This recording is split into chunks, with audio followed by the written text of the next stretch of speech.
Olá, turma, bom dia, tudo bem com vocês? Olá, Jéssica, olá, Claudemir, olá, Micael, tudo bem? Oi, prof, tudo bem com o senhor? Ótimo. Olá, professor. Olá, meu caro. Tudo bom agora, né? Eu tive Covid há umas 2 semanas, foi pesado.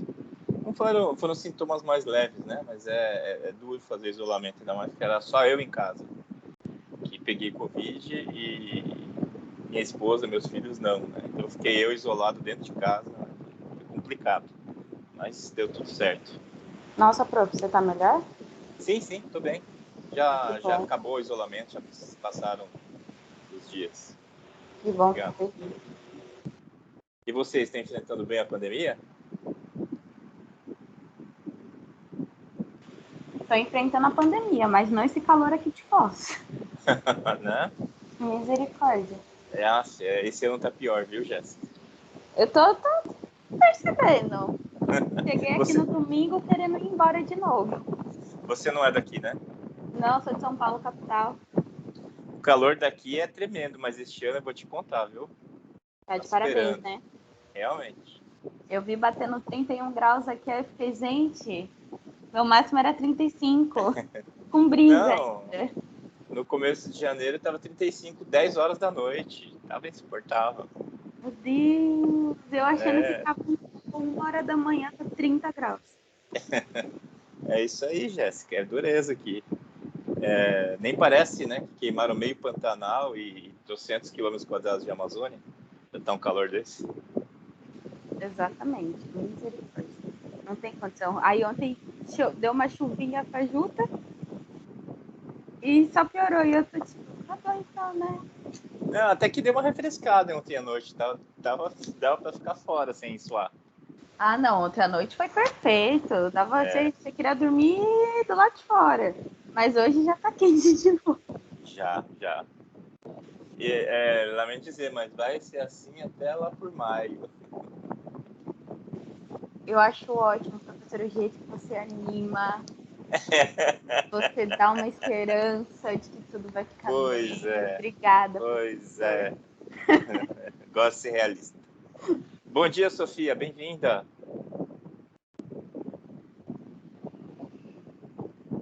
Tá sem microfone, Sofia? Vi só a mensagem escrita aí.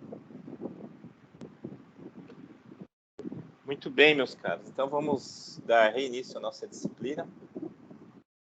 Vamos falar hoje sobre ramos de direito e constituição. Né? Vou tentar dar uma acelerada para a gente superar a parte de conhecimento geral de direito para chegar logo na parte específica do direito aplicado à hotelaria. Né? Como você sabe, no nosso plano de aula nós organizamos assim, uma parte de conhecimento geral de direito, introdutória, né? Bem breve, e outra parte de conhecimento específico aplicado à hotelaria. Mas, enfim, é uma dificuldade. Para mim é um desafio fazer essa síntese. Porque é muito conteúdo. Estou dando conteúdo que, no caso, a gente veria uma disciplina inteira, né? Eu procuro dar em uma aula. É complicado. A Sofia, estou no trabalho, professor. Às vezes consigo falar, às vezes não. Sem problema, Sofia. Então, bora lá. A avaliação do primeiro bimestre, que a gente encerrou antes das férias. Vocês terminaram fazendo a prova, né? A gente antecipou a prova a pedido de vocês. Eu já lancei a nota.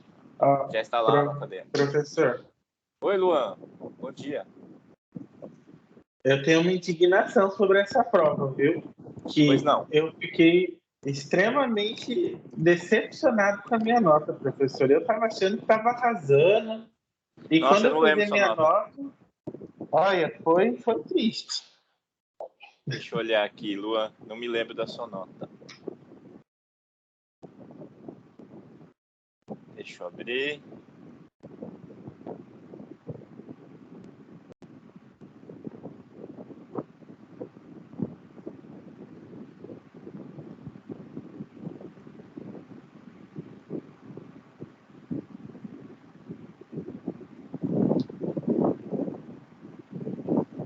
Luan. Achei.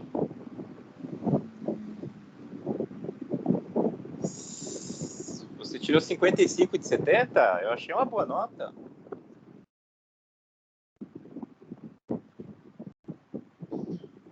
Não sei A questão não. número 6, né? Que você deu um exemplo errado. Oi? Sim. A verdade, ao meu ver, estava certo, né? Mas. A número 6 é um exemplo de costume, que você deu exemplo de jurisprudência. Costumes são aqueles exemplos que a gente viu em aula, por exemplo, a fila, né? Você chega no lugar e você vai para a fila, você vai respeitar a ordem, isso não tem nenhuma lei, isso é um costume. Outro exemplo que eu dei para vocês é o do cheque pré-datado. Lembra? Não tem lei que regule o cheque pré-datado. É um costume. E aí você respondeu sobre jurisprudência, que é a outra fonte, né? Acho que você confundiu as bolas aqui. E na questão número 5 faltou a outra fonte. Sim, mas tá bom. E os trabalhos, você fez todos, Luan?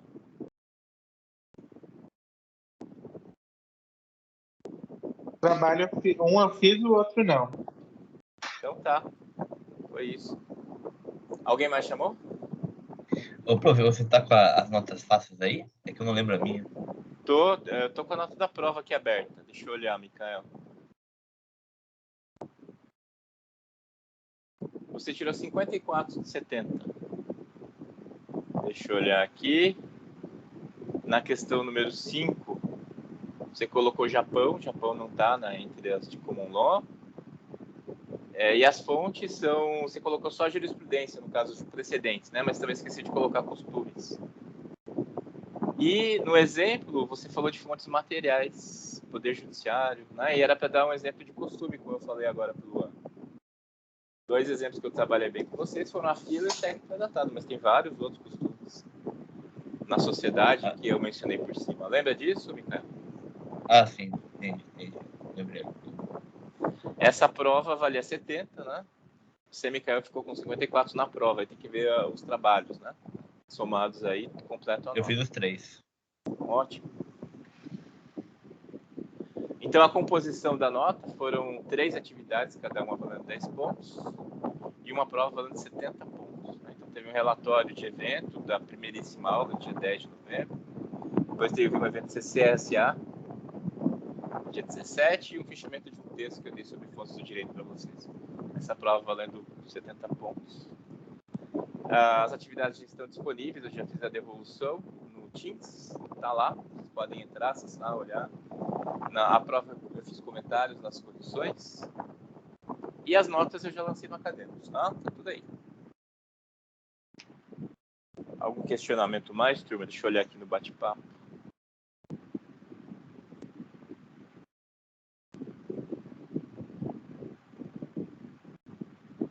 Não. Então tá bom. Se ninguém tem mais nenhum questionamento, vamos seguir aqui.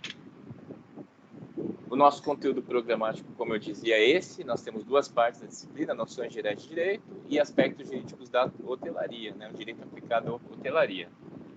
Nós vimos já direito, norma jurídica, fontes do direito, sistemas jurídicos. Hoje nós vamos falar de 2 temas, ramos do direito e Constituição.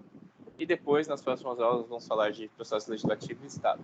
Encerrando assim as noções gerais de direito, para podermos entrar, afinal, enfim, nos aspectos jurídicos da hotelaria, o direito aplicado à hotelaria. Nós vamos ver questões como ética, responsabilidade civil, situações especiais com hóspedes, seguindo uma cartilha que é fornecida pelo Ministério do Turismo. É um material de leitura que eu vou repassar. Eu acho que até já disponibilizei para vocês, mas que a gente vai fazer a leitura e acompanhar a partir daí, né, quando chegar nessa parte. Então, hoje nós vamos falar de ramos do direito e de Constituição. Então, os ramos do direito são as disciplinas jurídicas. Então, o direito é um conjunto de normas, né, o estudo dessas normas, que regulam as relações sociais, as relações entre os indivíduos. E nós temos disciplinas específicas, nós chamamos de ramos do direito. A primeira divisão sistemática, o estudo sistemático proposto para o direito foi de um jurisconsulto romano, que viveu entre o século II e o século III, depois de Cristo, chamado Ulpiano. Ele era um jurisconsulto, ou seja, um juiz, né? É como se fosse um juiz hoje. E ele classificou o direito entre direito público e direito privado. É uma classificação em que a gente se baseia hoje para estudar o direito, né, direito público e direito privado. E essa classificação foi bem mais tarde, no século XVII, referendada por Jean Domas, francês, que ele classificou o direito, as normas jurídicas entre leis civis e leis públicas. Então, basicamente, o que a gente chama de direito público são aquelas normas que são do interesse da coletividade e são interesses tutelados pelo Estado. Então, tudo que se refere ao Estado, todas as normas jurídicas em que o Estado se faz presente na relação jurídica, a gente diz que faz parte do direito público. O Estado está em um polo e os indivíduos estão em outro da relação jurídica. Já quando se trata de normas jurídicas que regulam situações onde o Estado não está presente, ou seja, relações entre particulares, normas que tratam dos interesses dos particulares, o Estado não está presente, nós chamamos de direito privado. E existe uma nova classificação, essa mais recente, século XX, que cria uma terceira esfera, né, uma terceira parte do direito, que seriam os direitos sociais, que são os direitos que interessam a toda a coletividade em regime de solidariedade. Os chamados direitos difusos, que pertencem a todos. Né? Muito bem, então essa é a classificação. A classificação clássica é direito público e direito privado. Tá? Direito público são aquelas normas em que o Estado está presente na relação jurídica. Direito privado são aquelas normas que interessam aos particulares, em que o Estado não está presente na relação jurídica. Então vejamos aqui, né? Vamos sistematizar isso em um quadrinho. Deixa eu só ajeitar um negócio aqui, que eu não gosto dessas transições, elas me atrapalham.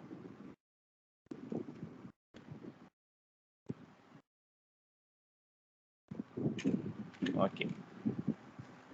Então, direito público e direito privado. Então, direito público são aquelas disciplinas jurídicas em que há interesse do Estado, o Estado está presente na relação jurídica. Quais seriam elas? Seriam disciplinas como direito penal, direito tributário, direito processual, e tem vários tipos de direito processual, processual civil, processual penal, processual do trabalho, processual constitucional, direito administrativo, direito internacional, direito ambiental, direito constitucional, e eu vou falar um pouquinho de cada uma delas já. Em direito privado entra o que a gente chama de direito civil, né? Só que direito civil é um pacotão que envolve várias disciplinas. Então, dentro do direito civil, a gente encontra ramos do direito privado como direito da personalidade, direito de família, direito das coisas, direito das sucessões, direito das obrigações, direitos da pessoa jurídica, direito do trabalho, direito comercial, entre outros. Essas duas que estão com asterisco entram no que a gente chama, no que é hoje classificado como direitos sociais. Eu já vou explicar melhor. O direito ambiental e o direito do trabalho hoje são classificados como direitos sociais, né? Sairiam dessa tabelinha e entrariam nessa classificação especial, junto com outros como o direito previdenciário. E aquelas disciplinas ali entram no que a gente chama de direito civil. Então, eu vou falar um pouquinho de cada uma, que a ideia é essa, né? Vocês saberem que existe cada uma dessas disciplinas e saber um pouquinho o que cada uma delas faz. Então, é isso que eu vou fazer agora. Eu vou explicar um pouquinho de cada uma delas para vocês terem uma ideia.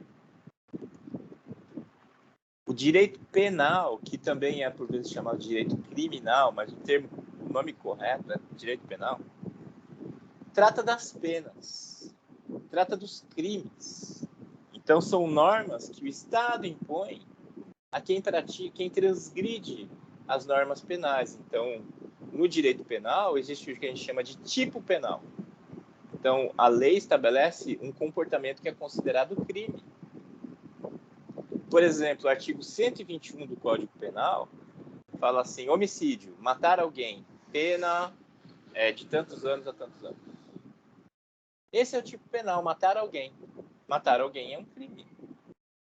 E quem pratica esse crime vai receber uma punição. A punição está lá na lei, né? De tantos anos a tantos anos. E é disso que trata o direito penal. Ele tipifica comportamentos. Ele diz quais comportamentos são considerados crimes. E quem aplica a pena? É o Estado. É por isso que direito penal é direito público. Porque é o Estado que vai lá na sociedade e pune o crime. Esse é o sentido do direito penal. Então, o legislador, de acordo com as demandas sociais, estabelece o que é considerado crime. Então, matar é muito claro que é um crime, né? Mas tem outros crimes mais novos que vão surgindo e que o legislador vai criminalizando, né? Contra o sistema financeiro, bullying virtual, né? E recentemente foi tipificado feminicídio como um tipo específico de homicídio, que tem uma punição mais severa, e assim por diante. Então é isso que faz o direito penal. O direito tributário é a regulação dos tributos, dos impostos. Então o Estado, né, o legislador identifica situações que geram tributos, que a gente chama de fato gerador. Então quando você pratica um ato, esse ato vai ser chamado de fato gerador, e a partir de uma alíquota estabelecida em lei, você deve pagar um tributo, você deve pagar um imposto. Para quem? Para o Estado. Então, por isso que o direito tributário está no ramo público, porque o Estado está presente, né? Você vai pagar impostos para o Estado. O direito tributário tem princípios como não se pode instituir, o princípio da estrita legalidade, não se pode instituir tributos, impostos, senão por lei. Não pode o presidente vir e baixar um decreto, uma medida provisória, ou o prefeito, ou o governador, criando um tributo, criando um imposto. Não pode, isso tem que ser feito por lei. E a criação da lei tem um rito específico, que a gente vai ver semana que vem. A Sofia disse que não conseguiu encontrar as notas no Academos. Ô, Sofia, deixa eu dar uma olhada aqui, rapidinho no Academos. É que às vezes eu esqueço de liberar para vocês. Volta e meia acontece isso. Deixa eu ver se eu tenho que dar algum clique aqui.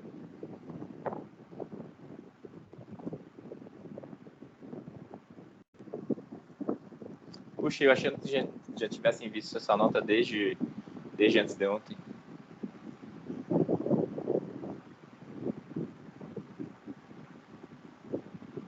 Cadê notas?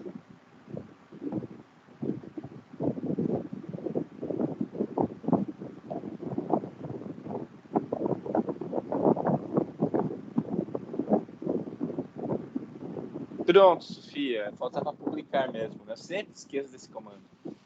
Já está disponível, tá? De qualquer maneira, no Teams você pode ver a prova, os trabalhos avaliados e tudo mais. O direito processual, ele se refere mais à atuação no judiciário. Diz, por exemplo, sobre os prazos, né? Que prazo se pode propor uma ação, que tipo de peça, que tipo de petição se vai redigir, né?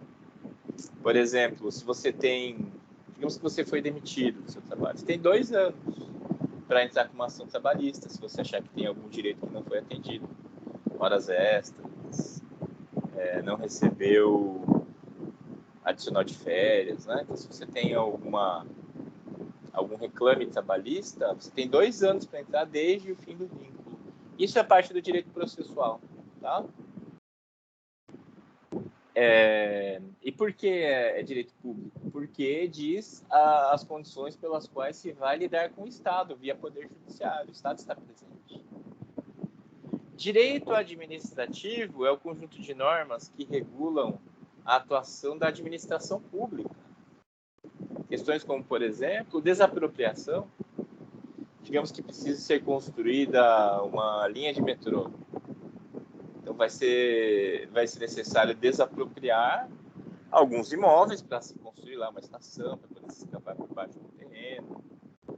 Isso tudo é regrado pelo direito administrativo. A atuação, os princípios que orientam a administração pública. Por exemplo, a impessoalidade, não se pode tratar em caráter individual as coisas, né? Por exemplo, contratar alguém, um indivíduo, não, tem que abrir um concurso público para ser selecionado um funcionário com critérios técnicos. O direito internacional é o conjunto de normas que regram as relações entre os estados, entre os países. Por exemplo, tratados internacionais.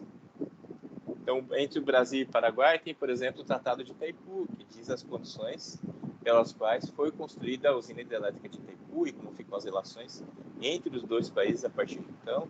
Um tratado.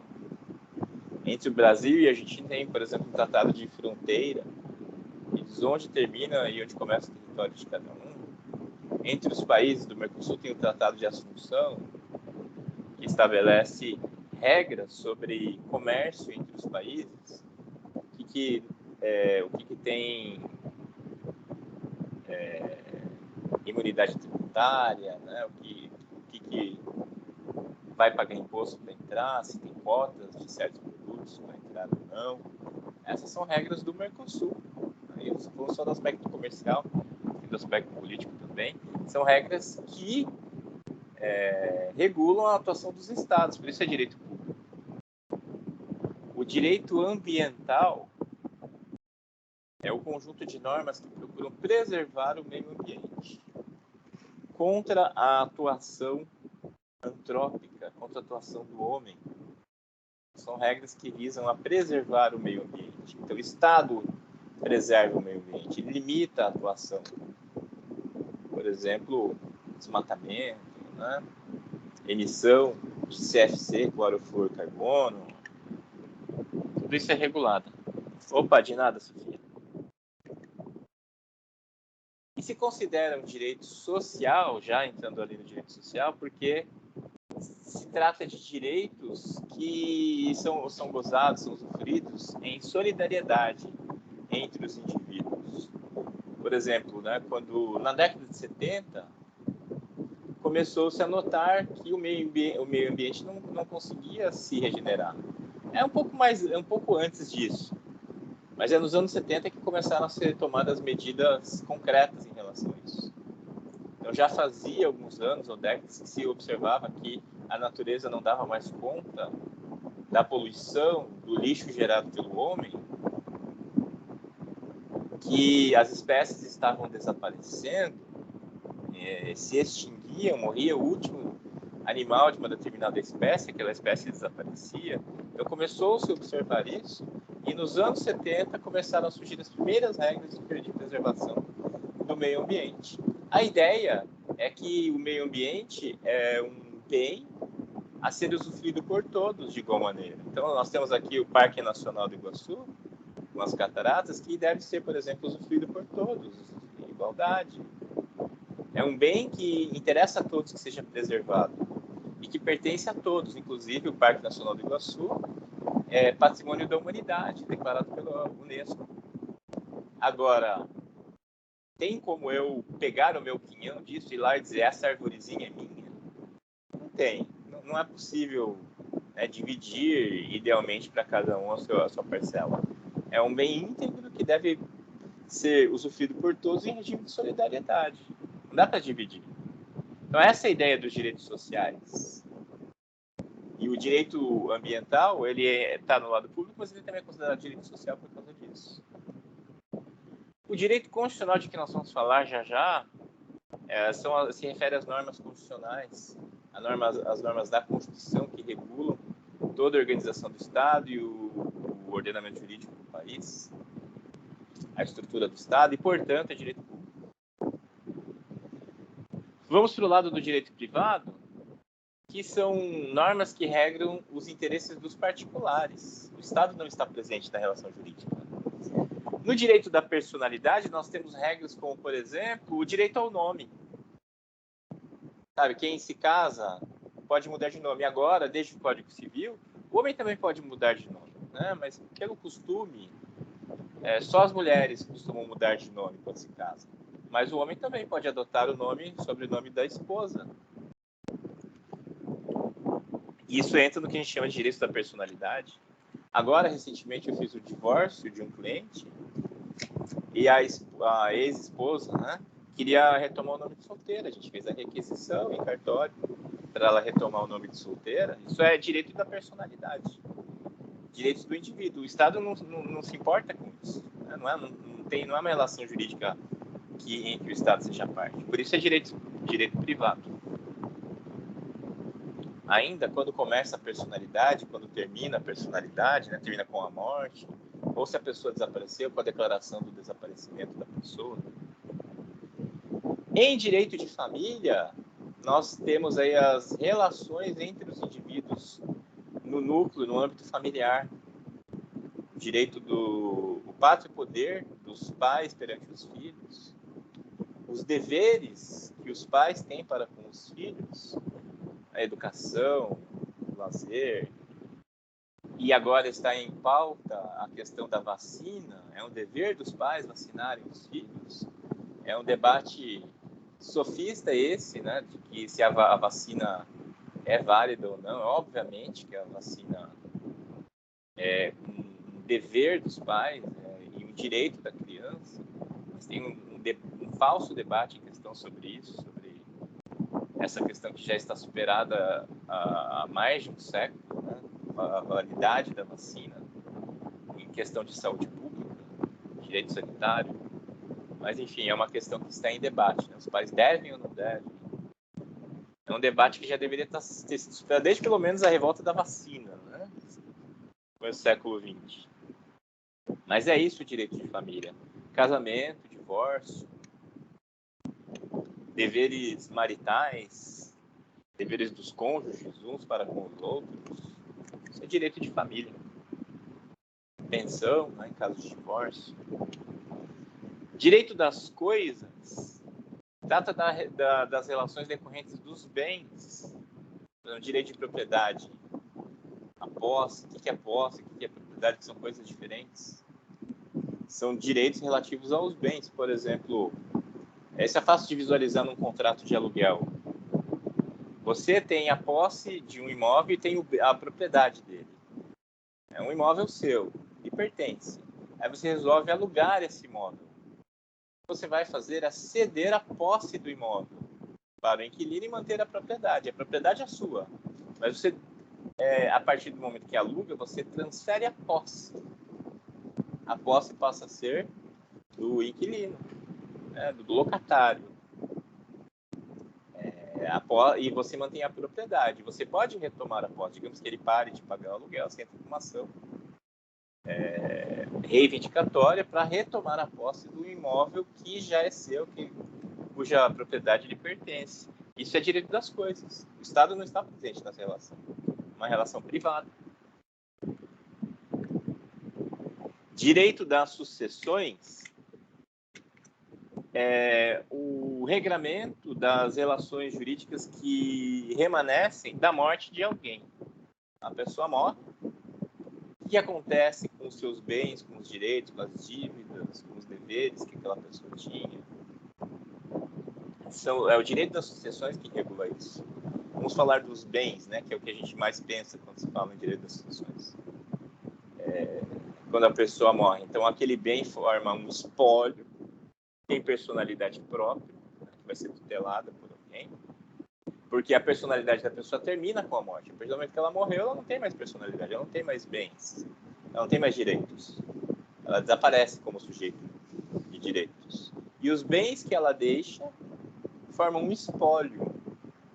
E a destinação desses bens vai ser analisada aí na abertura do espólio. Se vai para herdeiros legítimos, se vai para o testamento, se a pessoa deixou um testamento, qual a validade desse testamento, qual a porcentagem dos bens que ela pode deixar em testamento para alguém que não é seu familiar, pode beneficiar um parente em detrimento de outro, em que medida, são questões de direitos das sucessões. Direito das obrigações se refere aos contratos. Sempre que você faz um contrato, há um conjunto de regras que regem esse contrato. Pode ser de qualquer tipo. Compra e venda. Você vai no mercado, você compra um bem. O que significa? Você está adquirindo a propriedade, a posse daquele bem em troca de um valor monetário. Você vai pagar por ele. Isso é um contrato. Quando você pega o ônibus, você paga a passagem, você está fazendo um contrato de transporte. A empresa do ônibus tem o dever de te levar até o ponto onde você vai descer. Enfim, a gente faz contratos o tempo todo, né? Contrato de... Deixa eu pensar, de depósito. Quando você deixa a bagagem no guarda-volumes, é um contrato de depósito. A empresa do guarda-volumes tem o dever de preservar o bem até que você venha retirá-lo, e você tem o dever de pagar por isso, por esse serviço. Então, isso são contratos, e tem vários tipos de contrato, né? Eu lembro de ter comentado com vocês do arrendamento mercantil, o leasing, quando você compra um carro. Você adquire a posse do bem, mas a propriedade é do banco. Aí você vai pagando parcela, você só adquire a propriedade quando paga a última parcela. Isso é um tipo de contrato regulado no Código Civil. Está lá. Isso é direito das obrigações, o Estado não está presente, por isso é direito privado. Direitos da pessoa jurídica se refere às empresas, às associações. Quando você quer criar uma fundação, uma empresa, você tem regras a obedecer. Essas regras são as normas dos direitos das pessoas jurídicas, ou da pessoa jurídica. Também é chamado de direito de empresa, né? O nome do Código Civil é direito de empresa. Mas não é um nome tecnicamente correto, porque existem outras formas de organização social que não sejam empresas, como, por exemplo, fundações. A fundação não é uma empresa. Direito do trabalho é o conjunto de normas que regram as relações empregatícias, quando há uma relação de subordinação entre o empregador e o empregado. O empregado é contratado, ele fica, como eu disse, numa relação subordinada, prestando serviço para o empregador. E há uma série de regras, como, por exemplo, a regra do salário, a regra do descanso semanal remunerado, das férias remuneradas, de não dispensa da gestante, da licença maternidade, licença paternidade, idade mínima para ser contratado, não discriminação no momento da contratação, são regras de direito do trabalho.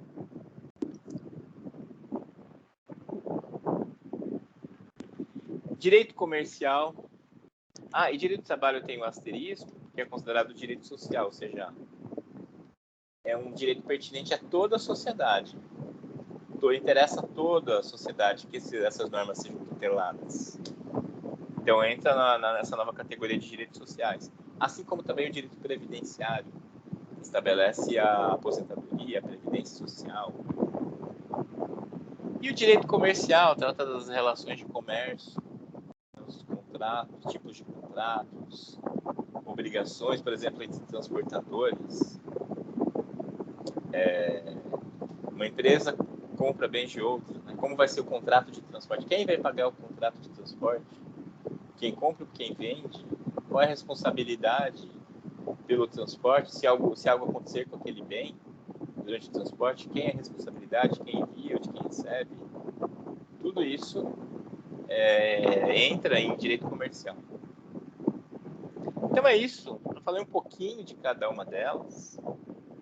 Eu queria ouvir vocês já tiveram alguma questão jurídica na experiência de vocês, profissional ou não, né? Sei lá, questão de relação trabalhista, não recebeu o que devia do empregador, uma questão tributária, teve que pagar imposto de renda, uma questão penal, já sofreu alguma punição, ainda que administrativa, o trânsito, uma multa, suspensão de carteira. Queria ver um pouco de vocês para a gente refletir um pouco sobre esses ramos de direito. Vocês têm alguma experiência jurídica que a gente possa analisar?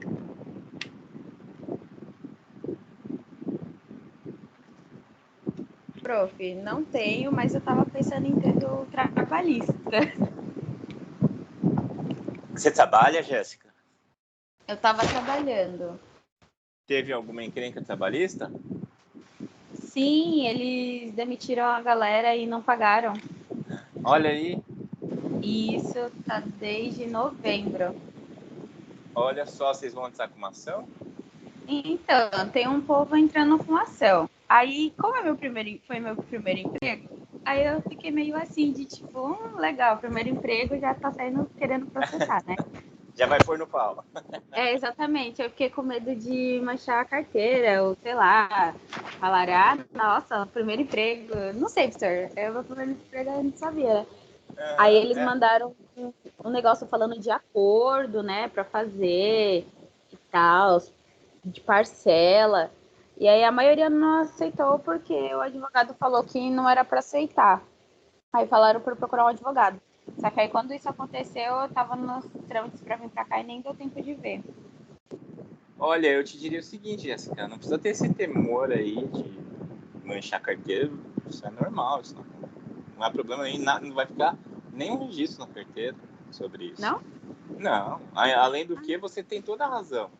Se eles não pagaram, é eles aqui que vão ficar sujos na praça, né? Não você. Sim, eles até mudaram o nome, você acredita? Olha que safados. A empresa até mudou o nome. Aconteceu tudo isso, depois eles mudaram o nome. Aí eu, Olha né? só, olha só. Não, se vale a pena, entre com o advogado, sim. Então, tô pensando seriamente. Tá todo mundo entrando, aí eu falei, acho que eu vou também. Só preciso me arrumar direitinho aqui no... Que mudança, né? Tal. E tinha sindicato? Às vezes o sindicato é um bom caminho. Chamaram o sindicato agora. Estavam fazendo umas lives, preparando reunião para todo mundo ir. O sindicato dá instruções muito boas, né? Nesse momento aí o sindicato é muito bom. E convém mobilizar, assim. E eles fizeram uma mobilização lá na frente da empresa, que eu tava vendo. E foi não, hoje é quarta, foi segunda. Olha só. Só que segunda eu já tava aqui já, né? Cheguei domingo. Mas aí eu tô vendo aí, tô pensando seriamente. Minha sugestão é, não abra mão dos seus direitos. Uhum. Corra atrás, defenda. É isso aí. Mais alguém tem alguma questão? Opa, Claudemir. Mas nesse exemplo, você entra, as informações do advogado são essas, né? Você pode entrar, tal. Mas quando a empresa ele vai lá no júri, lá e o seu nome está lá como uma ação, ele tem questionamento, por que você colocou? Então, quando você tem geralmente é feita essa busca no Juris Brasil. Eu acho, por exemplo, o meu, quando entrar com a ação trabalho de fazer essa procura no Juris, seu nome lá como alguém na justiça, algumas, e daí tá lá todo o processo, né? Tem empresa que até analisa o processo. Ou não é... Bom, o que acontece, o que eu vejo que é uma verdade. Claudemir, o seu microfone está cortando um pouco. A gente dá para entender o que você está falando, mas dá umas boas cortadas. Mas eu acho que você tem razão nessa questão, né? Porque fica lá que entrou com uma ação. Agora, a partir do momento que você tem razão e enfim, não receber salário é uma razão suficientemente eloquente, acho que não precisa ter medo disso. Que quem não vai dar razão para a pessoa que não recebeu um salário devido? É bastante eloquente. É assim, quando você está no seu direito, você não pode temer ir atrás dele. Quando a razão está do seu lado. Né? Mas entendo seus argumentos, sim, Claudemir.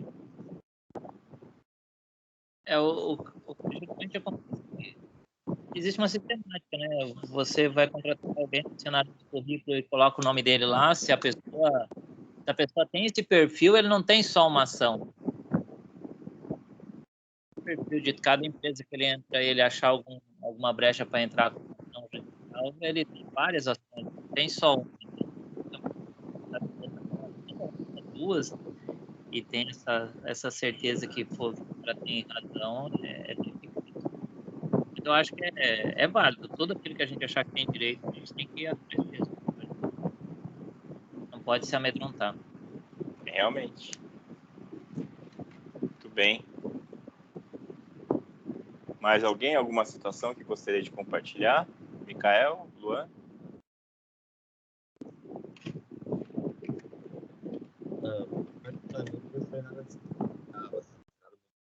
Tá muito baixo, Mikael. Fala um pouquinho mais alto, por favor.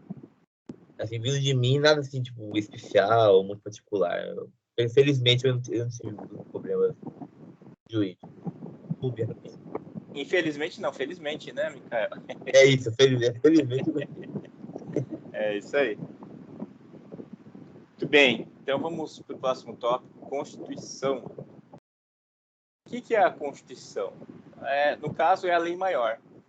A gente chama de Carta Magna. É a lei máxima de um país. A Constituição é a lei que está no topo, vamos imaginar o direito como uma pirâmide. A Constituição é o topo da pirâmide e abaixo da Constituição, no resto da pirâmide, são as outras normas que estão subordinadas à Constituição. Então, a Constituição, podemos dizer que é a lei maior, é a lei máxima de um país. Todas as leis, todas as demais normas jurídicas estão abaixo da Constituição. Então, uma definição, um conceito. Constituição é a norma de maior hierarquia em um ordenamento jurídico, que organiza o Estado e seus poderes e trata dos direitos e garantias fundamentais. É a lei que está acima das outras leis. Organiza o Estado porque é a Constituição que diz como o Estado se organiza. Por exemplo, diz que existe um poder judiciário, um poder executivo e um poder legislativo. Diz o que faz o poder judiciário, que é julgar a lei, diz o que faz o poder legislativo, que é criar a lei, o que faz o poder executivo, que é executar a lei e governar. Então, é a Constituição que diz isso. Diz quais são as instituições. No nosso caso, a Constituição diz que o Judiciário tem o STF, o Supremo Tribunal Federal, os tribunais superiores, que são 4, o STJ, o TST, o TSE e o STN, todos ficam em Brasília, e tem juízes do trabalho, tem juízes federais, juízes eleitorais. Então, é a estrutura do Estado que é organizada na Constituição. E trata também dos direitos e garantias fundamentais. Dizem quais são os direitos que o Estado deve respeitar em função dos seus cidadãos. Direito à educação, direito ao trabalho, direito de propriedade, direito de liberdade, são direitos fundamentais. Direitos e garantias fundamentais estão lá na Constituição. A Constituição serve para isso, né? Para organizar o Estado e estabelecer os direitos fundamentais. E abaixo da Constituição está todo o ordenamento jurídico, todas as demais leis.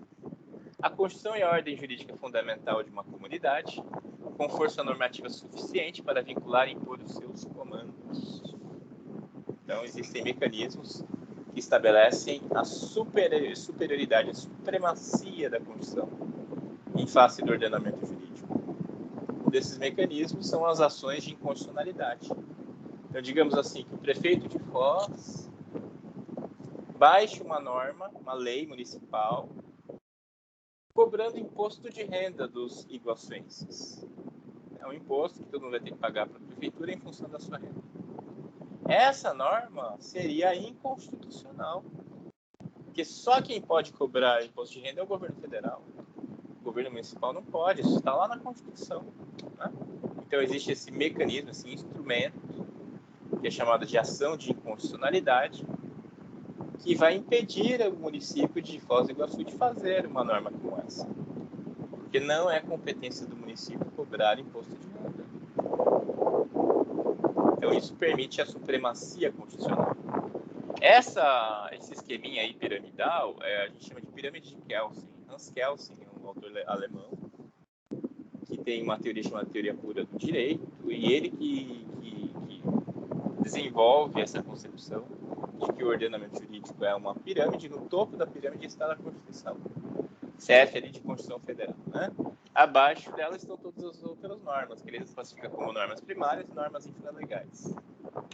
Então, lá no topo é a Constituição, nas normas primárias nós temos as leis, também chamadas de leis ordinárias, as medidas provisórias, os decretos, as leis complementares, as leis delegadas, então, diferentes tipos normativos, diferentes tipos de normas. Aí o que a gente chama de normas primárias. E abaixo delas tem as normas infralegais, são aquelas que regulamentam as normas. Por exemplo, uma portaria do Ministério. Nós temos a legislação trabalhista, né? Aí vem o Ministério que regulamenta aquela legislação trabalhista. Deixa eu pensar num exemplo. A legislação trabalhista estabelece que empresas com mais de 500 funcionários tem que ter um percentual, que se não me engano é de 5%, de funcionários com deficiências físicas, né? Pessoas com deficiência. Então tem que ter um percentual ali de funcionários com essas características. Então é o que a lei estabelece. Agora, o que é considerado deficiência? Isso não está na lei. Aí vem uma portaria ministerial dizendo o que é a deficiência. Deficiência auditiva, vai falar assim, é considerada a pessoa com deficiência auditiva quem tem perda de tantos decibéis nos 2 ouvidos. Teve uma época que era só um ouvido, né? Depois veio uma portaria dizendo que era nos 2 ouvidos. Deficiência visual é perda de visão de tantos por cento em ambos os olhos. E outras, assim, vai descrevendo as diferentes deficiências. Isso é uma portaria que regulamenta uma lei. Então, isso é o que a gente chama de norma infralegal. Também tem regulamentos, ordens de serviço e outros tipos, né, outros nomes, que estão abaixo aí das normas primárias. Então, a supremacia constitucional é o princípio que coloca a Constituição lá no topo da pirâmide normativa. A Constituição está no topo. Ela dá validade a todas as outras normas. Ela é o fundamento de validade de todas as leis existentes no país. A Constituição. Ela é lei magna, norma máxima, a lei maior.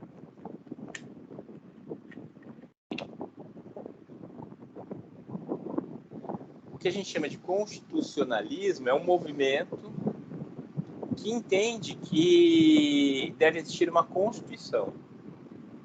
Isso é relativamente recente, é do século XVIII para cá. Existe o chamado constitucionalismo antigo, constitucionalismo medieval, constitucionalismo contemporâneo, tem diferentes modalidades, né? Mas essa ideia de que uma Constituição deve reger um ordenamento jurídico, deve estar no topo da pirâmide, vem com o constitucionalismo moderno, século XVIII, final do século XVIII para cá. Qual é o contexto histórico? O contexto histórico é do absolutismo. O absolutismo é aquela situação em que o rei detém o poder absoluto dentro do Estado. Um bom exemplo dessa situação é o rei Luís XIV da França. Ele falou, l'état c'est moi, o Estado sou eu. Haveria uma identificação plena entre o governante e o Estado. Porque na época do absolutismo, o Estado era considerado como uma forma de contraposição ao rei. Assim, tem a vontade do rei, o rei decide tudo pertence ao rei. Mas o Estado, existem interesses de Estado. Então, começou-se a entender o Estado como uma contraposição ao rei. Aí vem o Luís XIV e falou, não tem Estado, o Estado sou eu. É nesse sentido que a gente tem que entender a frase do Luís XIV. O Estado sou eu. O que eu quero é a vontade do Estado.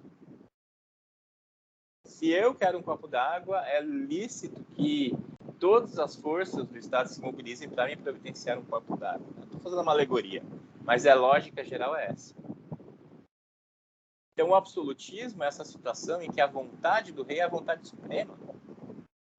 O rei determina o que quer, como quer, quando quer, da forma que quiser.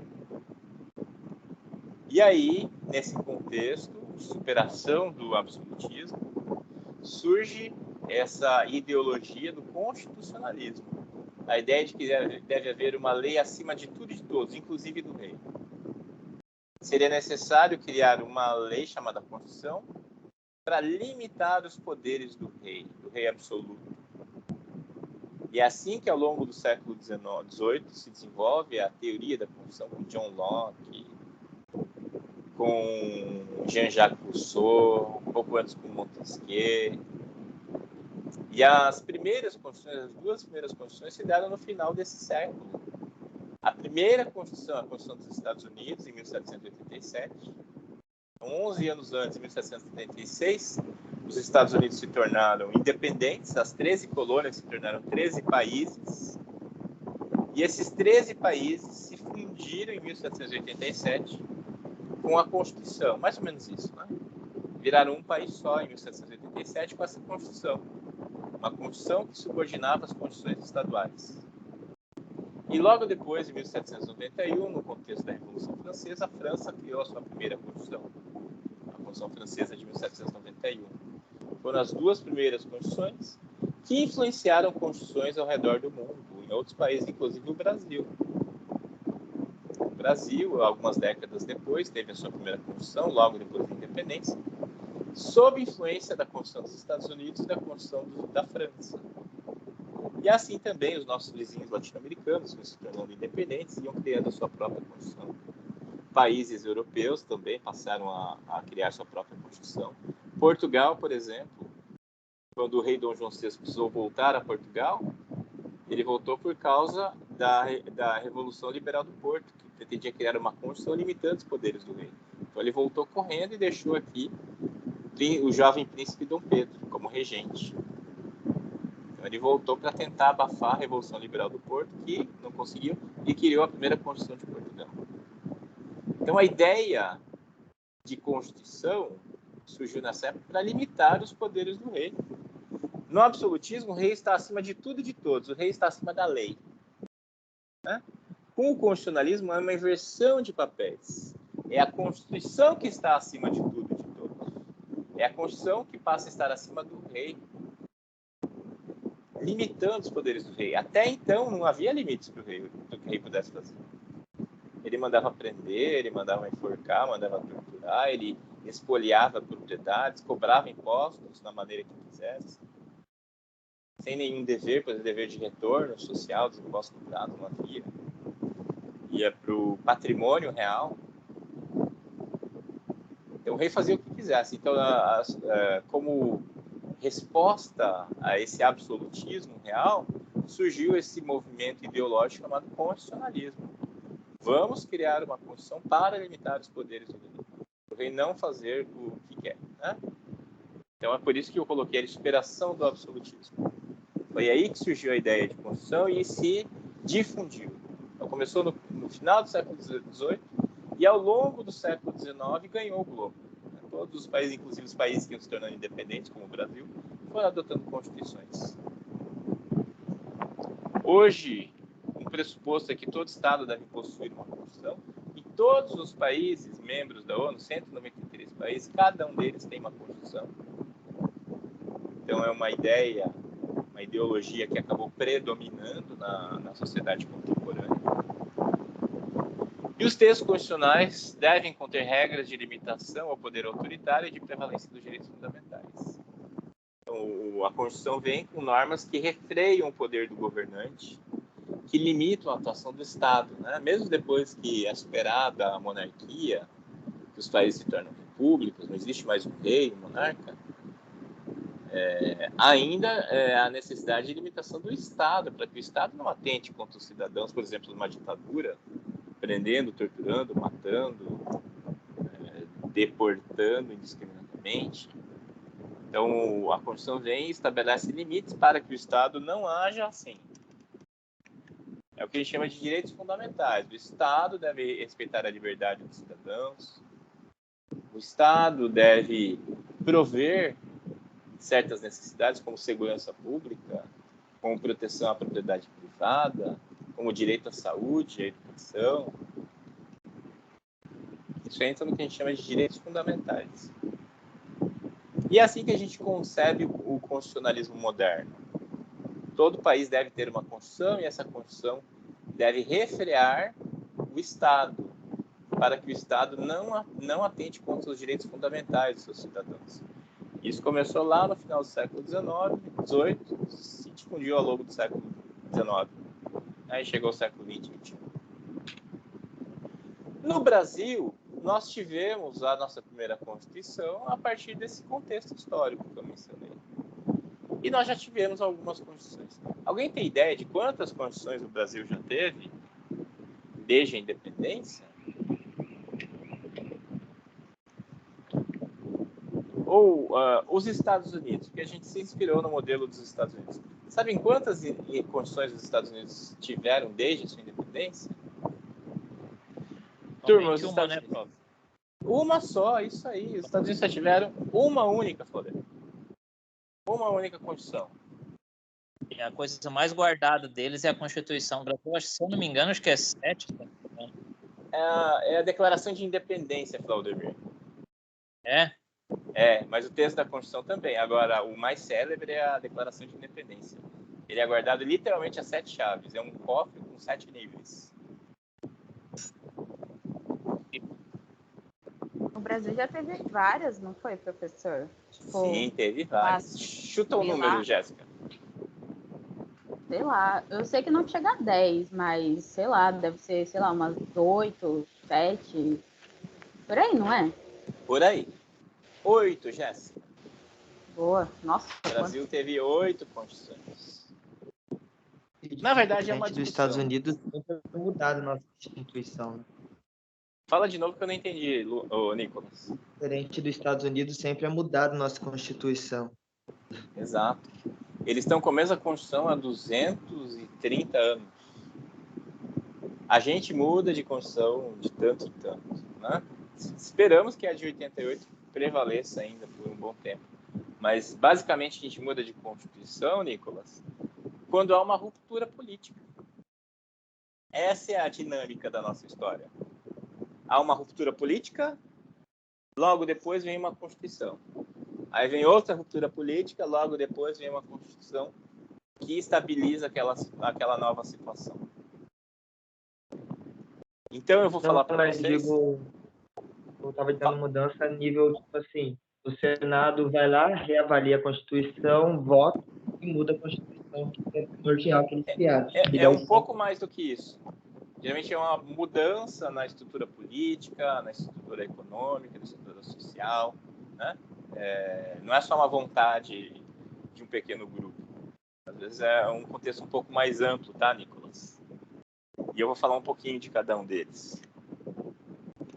Só para mostrar uma classificação que eu vou mostrar aí, nós temos Constituição outorgada e Constituição promulgada. Tá? Outorgada é autoritária, alguém foi lá e impôs aquela Constituição. A Constituição promulgada é aquela que foi criada com participação popular, é uma Constituição democrática. Então, a nossa primeira Constituição se deu com a primeira ruptura política que nós tivemos. No caso, foi com a independência. Veio a independência em 1822, né? Foi uma ruptura política, rompemos com Portugal. Em 1822, 2 anos depois veio a Constituição.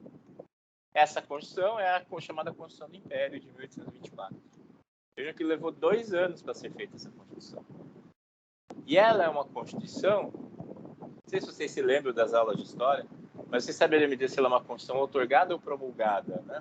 Usem aí o bom senso que vocês se lembram de História. É uma Constituição outorgada ou promulgada? Autoritária ou democrática? Autoritária. Exato. Você lembra por quem ela foi imposta, Claudemir? Eu acho que na época foi por Dom Pedro I, né? Mas ela era de menor de idade, acho que foi. Foi o Dom Pedro I. Ele já era maior de idade, mas foi o Dom Pedro I, justamente. Foi com quem assumiu o trono menor de idade foi o filho dele, Dom Pedro II, na época da regência. Mas aí ele já era maior de idade, ele já era um príncipe regente, né? Então o que aconteceu foi o seguinte: ele declarou a independência, rompeu, e aí foi convocada uma assembleia para criar a Constituição, que era o projeto da Constituição da Mandioca, muito famosa, porque dava peso eleitoral para as pessoas conforme a renda, e a renda era calculada em função de hectare de mandioca. Parece uma coisa pitoresca, né? Mas é que a mandioca era a base da alimentação de escravos. Então, quanto maior a área dedicada à plantação de mandioca, significava que a pessoa tinha mais escravos e, portanto, tinha mais renda. Né? Então, não era gratuito isso. Só que essa Constituição, que estava sendo redigida, limitaria os poderes do rei. Né? O príncipe Dom Pedro, príncipe regente, ele seria rei do Brasil, e ele teria poderes limitados, e ele não gostou. O que ele fez? Ele dissolveu a Assembleia Constituinte e nomeou alguns especialistas que redigiram uma nova Constituição em seu nome, e ele outorgou a Constituição. E aí, em vez de rei, ele virou imperador. E o Brasil passou a ser Império do Brasil em vez de um reino. E o imperador tinha tantos poderes, inclusive um quarto poder, chamado poder moderador. Então, existia o poder executivo, o poder legislativo e o poder judiciário. E um quarto poder chamado poder moderador, que era o poder do imperador, que ele podia resolver conflitos entre os poderes. Só para falar um pouquinho mais, nenhum outro país adotou essa ideia de quadripartição de poderes, né? Desde então, se estabeleceu a ideia de 3 poderes, executivo, legislativo e judiciário. É assim em todos os países hoje, até na China. Todos os países têm essa tripartição de poderes. O único país que adotou um quarto poder na história foi o Brasil, o poder moderador do Dom Pedro I. Só que esse poder moderador depois foi moderado, ele foi esvaziado na regência, e o Dom Pedro II não fez uso dele, né? Então ele foi usado só no primeiro reinado. Aí a ruptura seguinte que nós tivemos foi... Alguém sabe me dizer? A ruptura histórica, quando há uma mudança na estrutura social, econômica do Brasil. Quando se deu essa ruptura? Não foi quando o Napoleão tomou o poder lá e proclamaram a República? Não, Cortou bastante, Vladimir. não foi quando foi proclamada a República? É isso aí, Vladimir. A proclamação da República, 1889. Proclamação da República. Foi expulso Dom Pedro I. Logo antes tinha sido extinta a escravidão, ou seja, uma mudança no modelo econômico, uma mudança política, uma mudança social. E aí, 2 anos depois, vem uma nova Constituição, que leva um tempo para ser redigida a Constituição, né? 2 anos depois, vem a nova Constituição, que é a Constituição da República, de 1891. Constituição de 1891. E vocês acham que essa Constituição foi outorgada ou promulgada?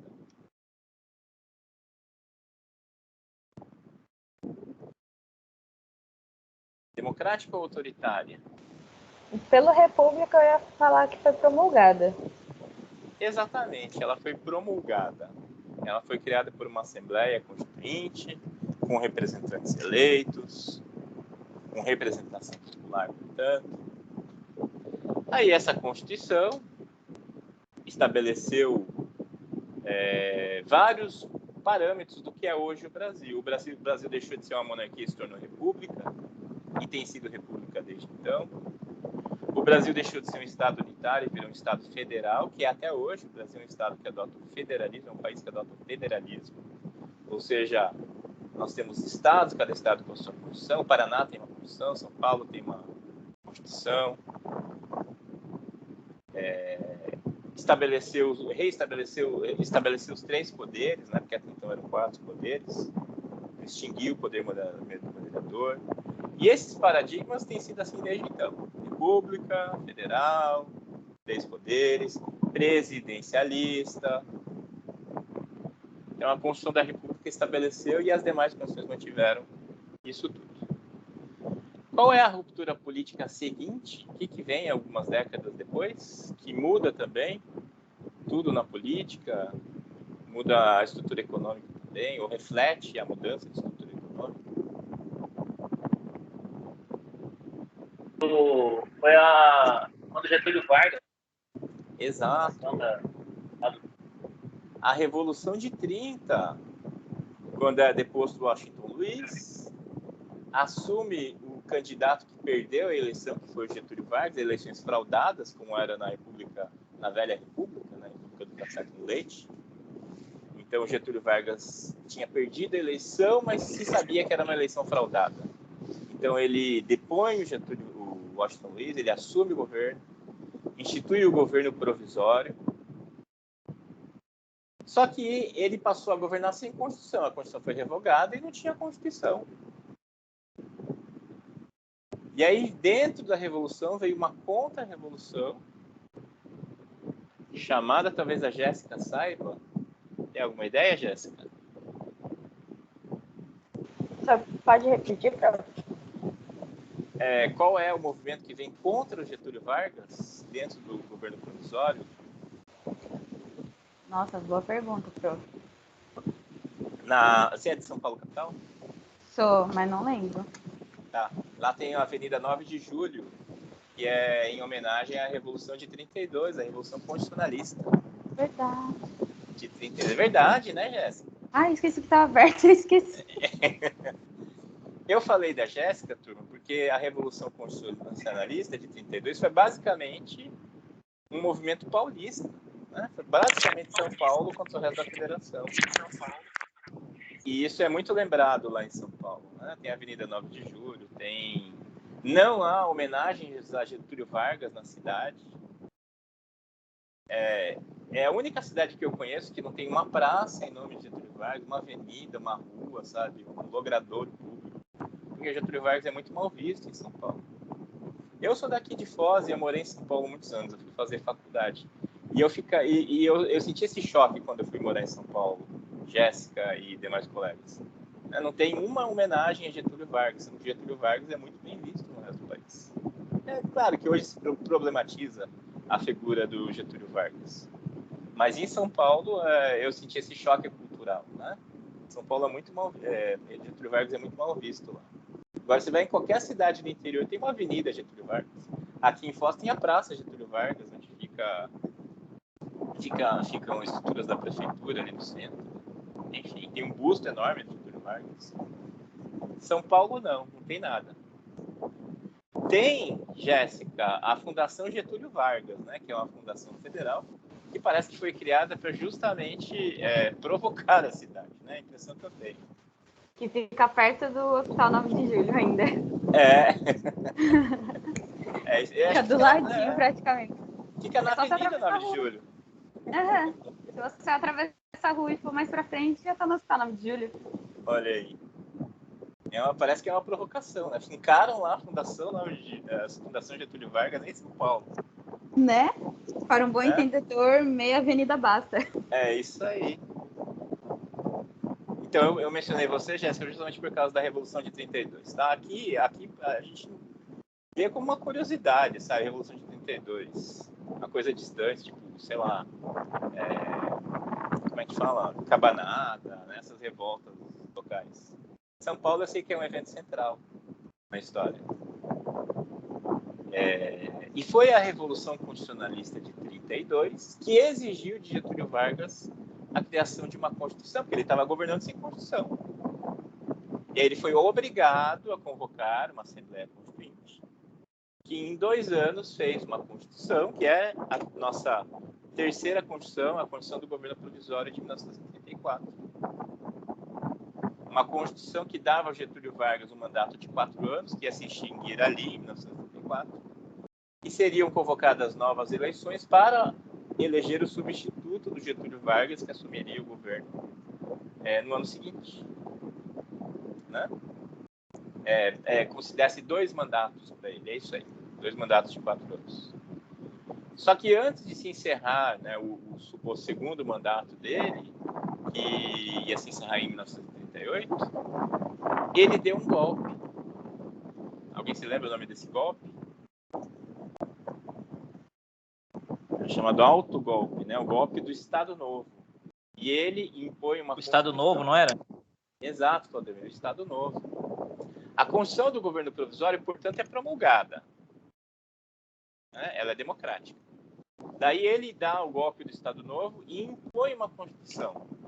A Constituição do Estado Novo, que já vem pronta. Né? Ele já tinha se mancomunado, já tinha organizado um grupo lá para redigir essa Constituição, e quando ele dá o golpe, ele já impõe a Constituição. Então, essa Constituição é a Constituição outorgada. A Constituição do Estado Novo, que o tornava ditador perpétuo. Então, ele passaria a ser o governante vitalício do Brasil, né? Presidente vitalício do Brasil. Aí vem, alguns anos depois, uma nova ruptura que seria, né, que mudou também as estruturas políticas do Estado Novo. poucos anos depois, para ser mais exato. O que seria isso? Que ruptura foi essa? Militar? É isso? Ainda não. Um pouco antes disso, nós tivemos a Segunda Guerra Mundial, da qual o Brasil participou. Enviou os pracinhas, né? E os pracinhas que foram lutar contra o fascismo voltaram e passaram a se opor contra o regime fascista, ou de índole fascista do Getúlio Vargas, que era uma contradição. O Brasil lutou contra o fascismo, mas tinha um governo de índole fascista. Então, em 1945, é deposto Getúlio Vargas, o golpe da legitimidade, e no ano seguinte veio uma nova Constituição, em 1946, a reconstrução da nova República. Essa, portanto, promulgada. A Constituição Democrática. Aí essa Constituição funciona por alguns anos, até que, por uma série de contradições internas da democracia daquela época, e por uma polarização crescente dentro da sociedade, surgiu um ambiente favorável, aí sim, Nicolas, ao golpe militar. Então, os militares dão o golpe em 1964, afastam os civis e passam a governar por juntas militares, né? Esse período, essa ruptura foi o golpe militar, e a constituição do governo militar veio 3 anos depois, que a gente chama de Constituição do Regime Militar de 1967. Essa Constituição foi, portanto, outorgada, ela foi imposta pelos militares. Aí os militares passaram a governar com essa Constituição. Aí há um discurso de que os militares iam colocar as coisas no lugar e devolver o poder aos civis. Só que havia um grupo linha dura dentro da ditadura que não queria devolver, né? Se encantou com o governo, se encantou com o poder nas mãos e não queria devolver o governo. Então houve uma luta interna entre esses polos dentro do regime militar e venceu a chamada linha dura. Principalmente com a doença, quando Costa e Silva adoeceu, e ele que era favorável a essa ideia de transição, ele perdeu força e a ala linha dura tomou força e acabou em pontos à vontade, e veio uma nova Constituição dentro do regime militar, que é chamada de Segunda Constituição do Regime Militar de 1969. Essa daqui é discutível, né? Porque ela foi instituída por atos institucionais. Então, a junta militar passou a publicar os AIs, né? Os atos institucionais. Ato institucional número 1, ato institucional número 2, número 3. Considera-se que esses atos institucionais romperam a ordem constitucional de 1967. Que elas não eram normas regidas pela Constituição. Os militares impuseram esses atos institucionais, fazendo o quê? Limitando os direitos fundamentais, libertando o direito de liberdade, direito de reunião, direito de propriedade, né? Eles limitaram os direitos dos cidadãos. Porque eles fizeram a Constituição de 67 já com normas fundamentais restritas, mas a linha dura da ditadura achou que ainda eram muitos direitos e começou a podar um a um por meio dos atos institucionais. Peraí, deixa eu ver. Ok. E foi aí que se considera que quando vem os atos institucionais, eles rompem com a Constituição de 67 e criam uma nova Constituição, um novo regime constitucional. Então, essa segunda Constituição do regime militar, alguns autores dizem que não seria exatamente uma Constituição, outros dizem que é uma nova ordem constitucional, sim. E, portanto, é outorgada. Quando vem o quinto ato institucional, o ato institucional número 5, aí são limadas, são extirpadas, suprimidas as últimas liberdades, os últimos direitos fundamentais dos cidadãos brasileiros. O AI-5 acabou com todas as liberdades. E aí é considerado o ápice da repressão militar no nosso país, né, durante a ditadura militar. Com desaparecimentos, perseguições, extinção unilateral de mandatos de deputados, de senadores, de juízes. E aí a ruptura seguinte, ou mudança, foi uma mudança mais gradual, não foi assim um ato de ruptura, né? Que foi a redemocratização, que foi conduzida pelo próprio regime militar, uma distensão. Eu me esqueci agora o enunciado que se usava à época, né? Mas seria lenta, gradual e segura, é isso aí. Uma abertura lenta, gradual e segura, conduzida pelos próprios militares, que foram aos poucos devolvendo o poder aos civis, inclusive com subterfúgios para prolongar a ditadura, né? Por exemplo, a criação de senadores biônicos, o fim do bipartidarismo, foram todas as estratégias da ditadura para prolongar o governo militar. E conseguiu, né? Que nem as diretas já foram aprovadas, as eleições diretas do presidente em 85. Foram feitas eleições indiretas, que elegeram o Tancredo Neves como vice o Sarney. O Tancredo Neves adoeceu e morreu, e quem assumiu foi o Sarney.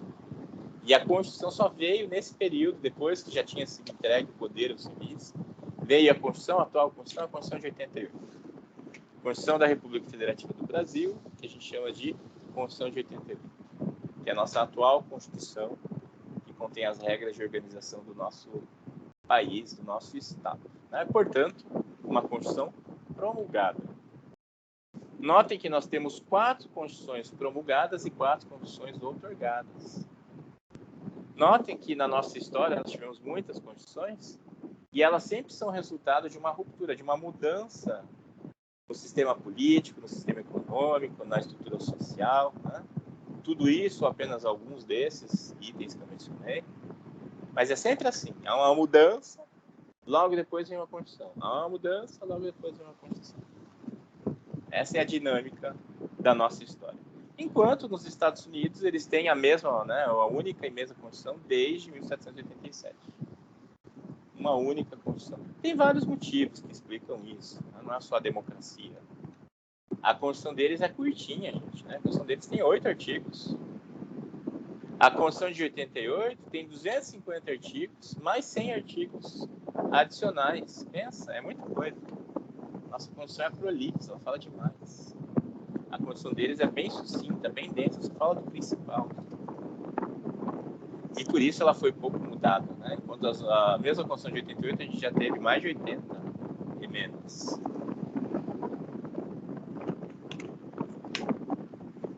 Para encerrar a aula, nesses 20 minutos que nos restam, vou falar da tipologia das Constituições. A classificação que se faz das Constituições. Tem várias classificações. Se a gente olha a bibliografia, tem classificação sobre origem, sobre a forma, modo de elaboração, a extensão da Constituição, o conteúdo, a ideologia, a alterabilidade, são vários critérios. Eu selecionei alguns critérios aqui para explicar a vocês e a gente comentar um pouco.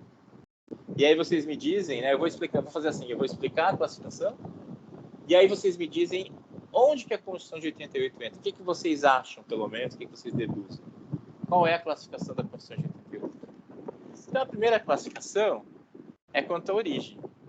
Nós temos Constituição promulgada, Constituição outorgada, Constituição cesarista e Constituição pactuada. A Constituição promulgada, também chamada de democrática ou popular, é aquela que foi criada por uma Assembleia Nacional Constituinte, composta por representantes do povo. Então, é a Constituição promulgada, tem representantes do povo. A Constituição outorgada é aquela que foi imposta. Não houve representantes do povo. Alguém, o governante ou o grupo governante, criou a Constituição e impôs a Constituição ao país. A Constituição promulgada. A Constituição cesarista, também chamada de Constituição bonapartista, é aquela que é outorgada, mas que passou pelo crivo popular. Há um referendo que ratifica a vontade do governante a partir do povo, né? O povo aprova ou não. Então, dá um endosso para aquela Constituição imposta, é chamada de Constituição bonapartista. Porque o Napoleão Bonaparte fez isso. Ele impôs uma Constituição, impôs em referendo e ele se tornou rei, né? Imperador da França a partir disso. E a Constituição pactuada, também chamada de dualista, é aquela que se origina de um compromisso firmado entre o rei e o poder legislativo. O rei entra num acordo com o parlamento e é criada uma Constituição. Um exemplo histórico disso é bem antigo, a Magna Carta da Inglaterra de 1215. quando o rei João sem terras entrou num acordo com os nobres para reconhecer o direito dos nobres. Não do povo todo, não é direito dos nobres. De ser julgado pelos pares, de não ter sua propriedade expropriada pelo rei. Não eram direitos do povo, eram direitos dos nobres. Muito bem. A Constituição Federal de 88, a nossa Constituição, ela entra onde? Ela é promulgada, outorgada, cesarista ou pactuada?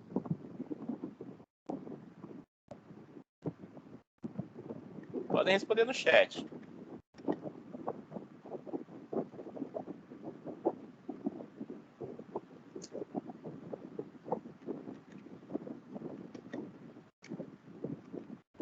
A nossa Constituição, como a gente viu antes ali nos slides anteriores, é uma Constituição promulgada, né? Ela foi criada pela Assembleia Nacional Constituinte em 1988.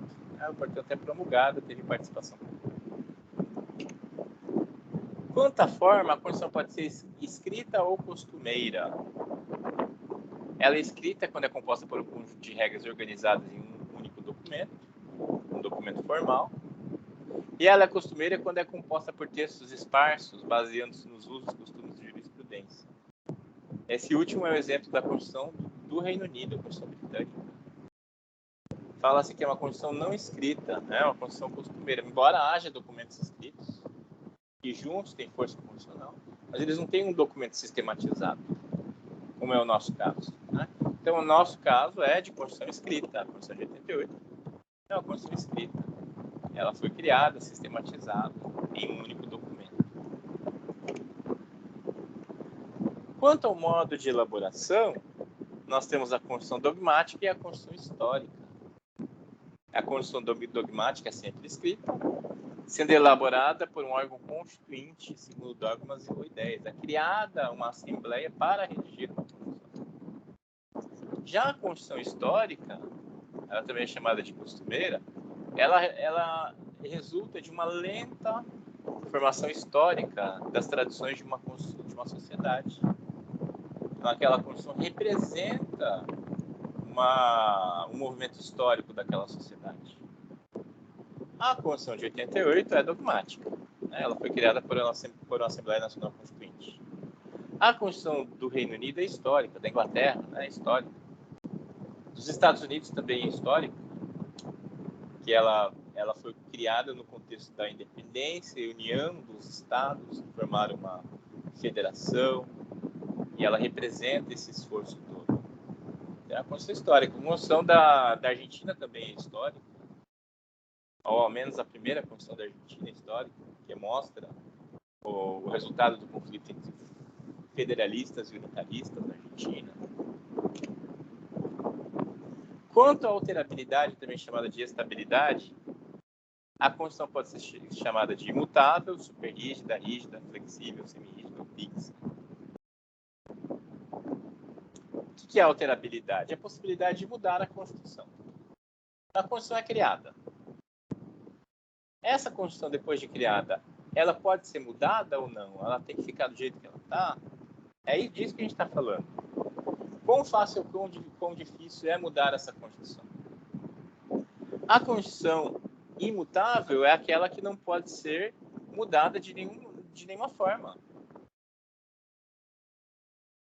A primeira Constituição do Brasil, a Constituição do Império, durante 4 anos foi imutável. Nada podia ser mexido nela. Super rígida. Deixa eu pular essa super rígida. A rígida é aquela que pode ser mudada, mas os mecanismos para mudar são difíceis. Você até pode mudar a Constituição, mas você vai ter mecanismos bem dificultosos para isso acontecer. Não é como criar uma lei. Para mudar a Constituição, você precisa passar por um procedimento muito mais difícil. Por exemplo, no Brasil, para criar uma lei, você precisa de um projeto que vai passar por maioria simples na Câmara, maioria no Senado e sanção presidencial. Para mudar a Constituição, você precisa passar por maioria absoluta na Câmara em 2 turnos, maioria absoluta no Senado em 2 turnos. É muito mais difícil conseguir isso. É isso que caracteriza a nossa Constituição como Constituição rígida. A super rígida é aquela que tem mecanismos que não podem ser mexidos.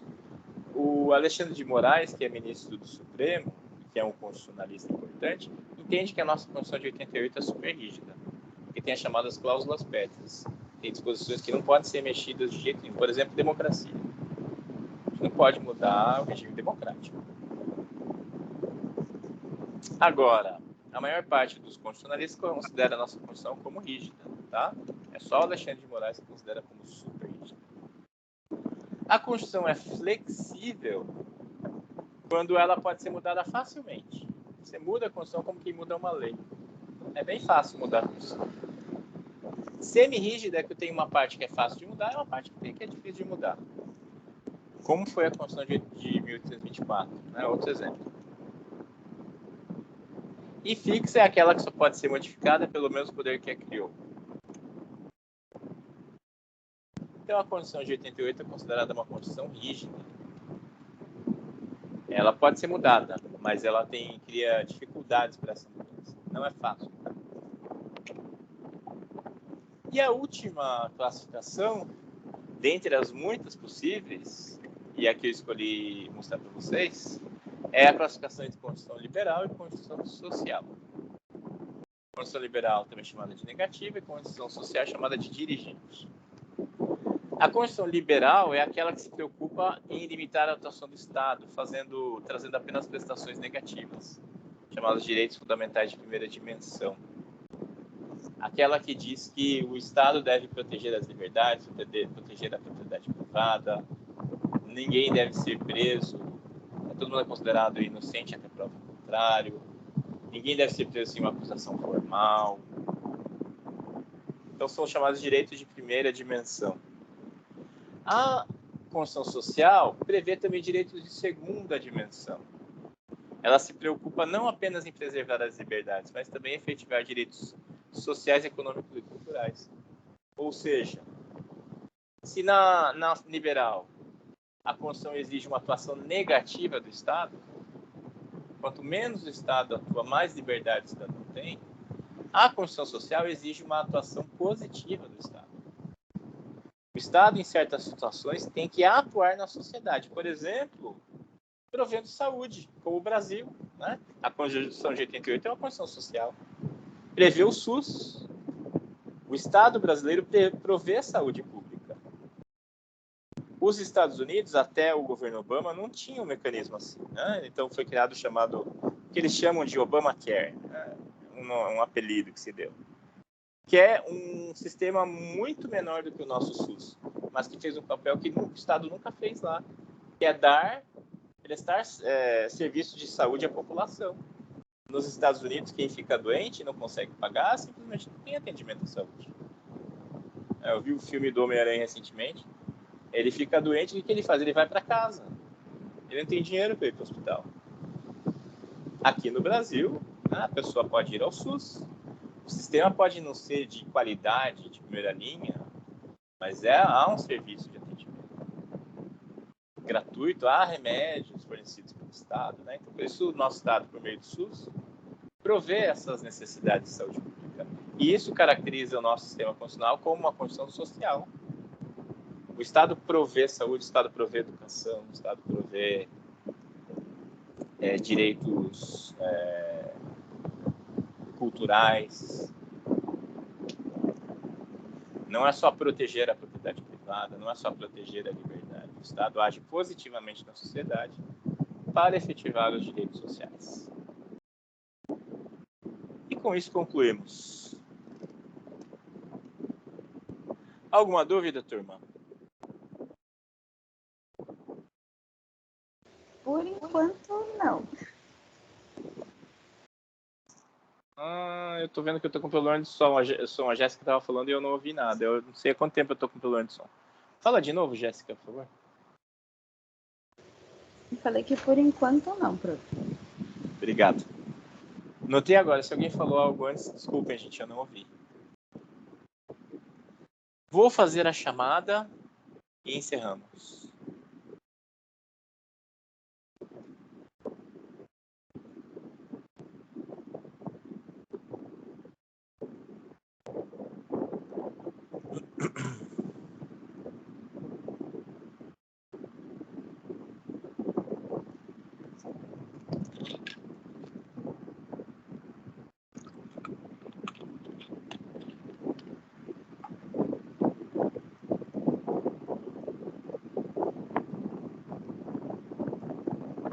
Edson. Está aí o Edson. Claudemir. Aqui, prof. Gabriel. Jéssica. Aqui, prof. Juliana. Laila. Luan. Mas é bom. Aqui. Não é o cartão que Maria. está usando agora, ultimamente? Matheus. Micael. Aqui, professor. Nicolas. Presente. Rodrigo. Sofia. Sofia tá aí, né? Thaís.